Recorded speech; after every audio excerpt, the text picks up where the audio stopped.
Olá, amigos, bom dia! Que bom poder chegar até você para mais um dia nessa nossa jornada de leitura, meditação e oração através das Escrituras.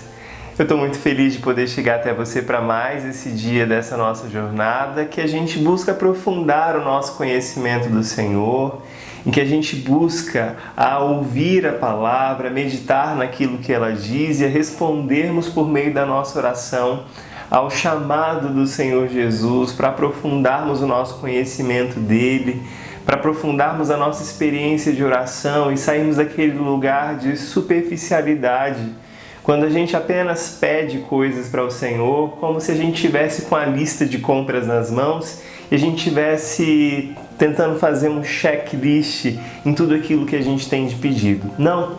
Nessa jornada a gente aprende a orar aquilo que a palavra nos guia a orar. Eu estou muito feliz de poder dividir isso com você e aprender com você a responder as Escrituras por meio da nossa oração. Na nossa jornada, que a gente está utilizando o Evangelho segundo João como nosso guia de oração, a gente já passou por tantos momentos, tantos encontros de Jesus com diversas pessoas e a gente está lançando o nosso olhar sobre aqueles momentos finais da vida de Jesus. Estamos no capítulo 19, quando Jesus é julgado por Pilatos e quando a multidão de pessoas, dos judeus, sobretudo uma multidão incitada pelos sacerdotes, pelos homens de conhecimento da Judéia, essa multidão buscava o tempo inteiro prender Jesus, matar Jesus e condená-lo a uma morte violenta, a morte mais violenta que havia naquela época. Tudo isso por inveja, tudo isso porque eles não reconheceram Jesus como Rei, como Messias prometido por Deus ao seu povo. Hoje, na nossa jornada, a gente vai ler os versículos de 6 a 12, que contam de um momento muito interessante que Pilatos tem com Jesus ao lhe fazer algumas perguntas e a reação dos sacerdotes e do povo diante dessa conversa, desse diálogo e da aflição de Pilatos que temeu os homens. Vamos ouvir o que a palavra de Deus diz? Quando os principais sacerdotes e os guardas o viram, gritaram em frenesi: "Crucifique-o! Crucifique-o!" Pilatos disse: "Crucifiquem-o vocês. Não acho nada de errado nele." Os judeus responderam: "Nós temos uma lei, e por essa lei ele deve morrer, porque alegou ser o Filho de Deus." Quando Pilatos ouviu isso, ficou ainda mais amedrontado. Ele voltou ao palácio e perguntou a Jesus: "De onde você veio?" Jesus não respondeu. Pilatos insistiu: "Você não vai falar? Não sabe que tenho autoridade para perdoá-lo e autoridade para crucificá-lo?" Jesus respondeu: "Você não teria nenhuma autoridade sobre mim, a não ser a que tenha recebido do céu. É por isso que aquele que me entregou a você cometeu um pecado ainda maior." Diante dessa resposta, Pilatos fez o que pôde para perdoá-lo. Mas os judeus gritavam: "Se você perdoar esse homem, não é amigo de César. Qualquer um que se diz rei está desafiando o imperador." É interessante que, diante das ameaças dos sacerdotes, Pilatos, muito embora tivesse a convicção da inocência de Jesus, ele acaba cedendo. Pilatos ele era submisso ao poder do imperador romano e ele foi enviado pelo imperador para aquela região da Judéia com um objetivo: manter a paz, manter a tranquilidade naquela província.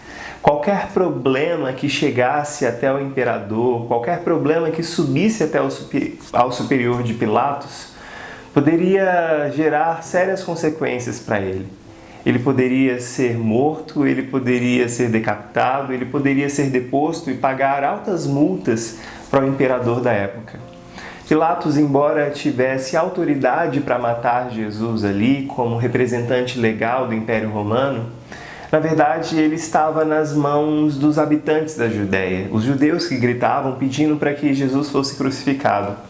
Ele estava nas mãos dos sacerdotes que sabiam manipular muito bem as leis romanas e que agora pressionavam Pilatos, dizendo: olha, se você não crucificar esse homem, você é um inimigo de César. Imagina só se essa notícia sobe ao superior de Pilatos. Pilatos, com muito medo das consequências terrenas que ele teria, acaba cedendo. Embora ele não quisesse fazer isso, embora ele quisesse defender Jesus. Tantas vezes na vida da gente a gente se vê diante de escolhas como a que Pilatos fez. Ou a gente reconhece que Jesus é rei, ou a gente se curva e se rende ao poderio dele, a quem ele é e a revelação que o Pai tem nos mostrado a respeito de quem Jesus é. Ou a gente acaba tendo medo dos homens, medo das consequências que a ira e a fúria dos homens desse mundo pode trazer para nós. E a gente acaba cedendo e fazendo a vontade deles, negando muitas vezes o Cristo, negando muitas vezes a nossa própria consciência. Diante disso tudo, existe um Jesus que é interrogado, mas que permanece em silêncio. Existe um Jesus que sabe que, embora as autoridades desse mundo tenham um poder momentâneo, elas são todas submissas à autoridade do Pai, que tem poder sobre toda a terra e que é rei sobre toda a terra. Essas autoridades mundanas, embora possam causar mal ao servo de Deus, Jesus como servo sofredor, e a nós ainda hoje, elas não têm o poder de trazer a palavra final. A palavra final sempre é dita por Deus. E naquele momento, a palavra final de Deus era que o seu Filho precisaria morrer pelos nossos pecados. A palavra final de Deus era que Jesus deveria passar por tudo aquilo para que eu e você fôssemos livres da condenação. Que no nome de Jesus, enquanto a gente caminha, a gente não se esqueça disso. O Pai tem toda a autoridade sobre o céu e a terra e Ele deu essa autoridade ao seu Filho Jesus. Porém, todas as vezes que a gente for confrontado pelos poderes desse mundo, que a gente não acabe cedendo como Pilatos cedeu, mas que a gente esteja disposto a ir até as últimas consequências para demonstrarmos a nossa fidelidade e o nosso amor ao nosso Mestre. Vamos orar? Vamos responder a isso que a gente acabou de ler por meio da nossa oração? Feche os seus olhos. Senhor, como Pilatos, muitas vezes nos encontramos em situações desafiadoras. Ir contra a nossa consciência e coração e abandonarmos a Cristo, ou desafiarmos as vozes das multidões que nos pressionam a todo momento e colocarmos a nossa cabeça a prêmio. Não é fácil, Senhor. Tal escolha desafia os nossos medos. Às vezes temos que desafiar gente mais poderosa do que nós. Às vezes podemos perder amigos, a admiração de parentes, de gente que desejamos ter por perto.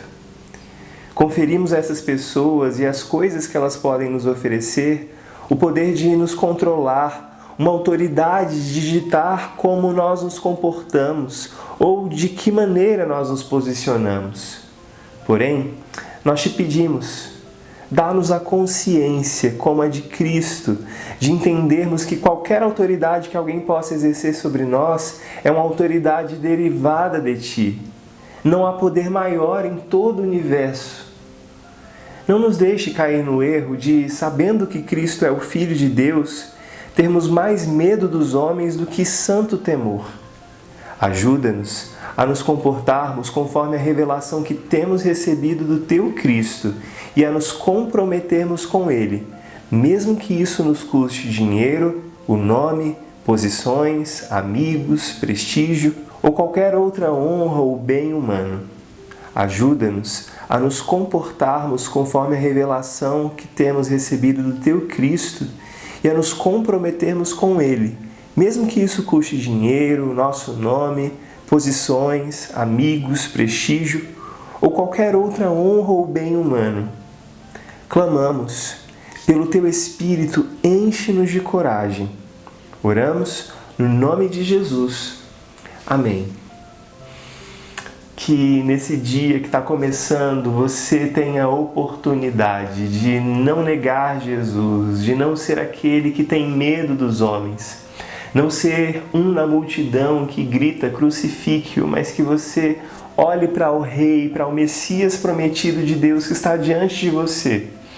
E que você se renda ao amor dele que entrega a própria vida no lugar da sua.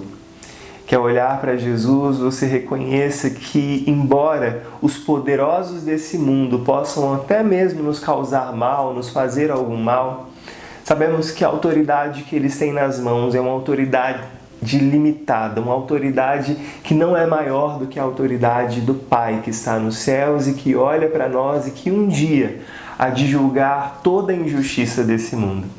Que você seja consolado por essa palavra, que você seja consolado por essa verdade.